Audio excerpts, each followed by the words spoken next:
नमस्कार. तर खूप वर्षानंतर ना, काल मला एक जुनी मैत्रीण भेटली आणि ती भेटल्यानंतर खूप साऱ्या गप्पा गोष्टी झाल्या आणि तिला एक कॉल आला.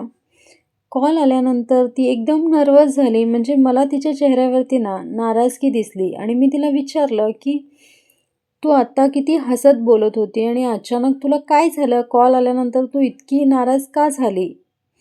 तर तिने मला सांगितलं, की आमच्या रिलेटिव्हमधील एकाचं लग्न आहे, त्याने मला बोलवलं आहे. पण माझी जायची इच्छा अजिबात नाही. तर मी तिला विचारलं, की "का?"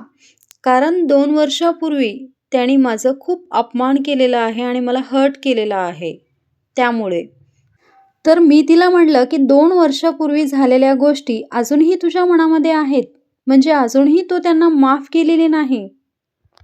तर हे बघ, आजचा सेम दिवस ना उद्या नसतो आणि उद्याचा सेम दिवस परवा नसतो. एक-एक दिवसामध्ये खूप चेंजेस होत असतात आणि तुला असं का वाटतं, की ती व्यक्ती बदलू शकत नाही? ती व्यक्ती ही बदलली असेल ना? तर आपलं ना ठरलेलं असतं. एखादी वाईट व्यक्ती जर आपल्या मनामध्ये बसली ना, ती कायमची आपल्यासाठी वाईटच असते.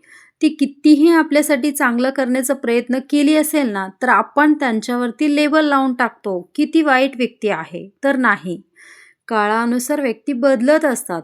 तेच स्वभाव त्यांच्यामध्ये नसतात. भेटूयात नेक्स्ट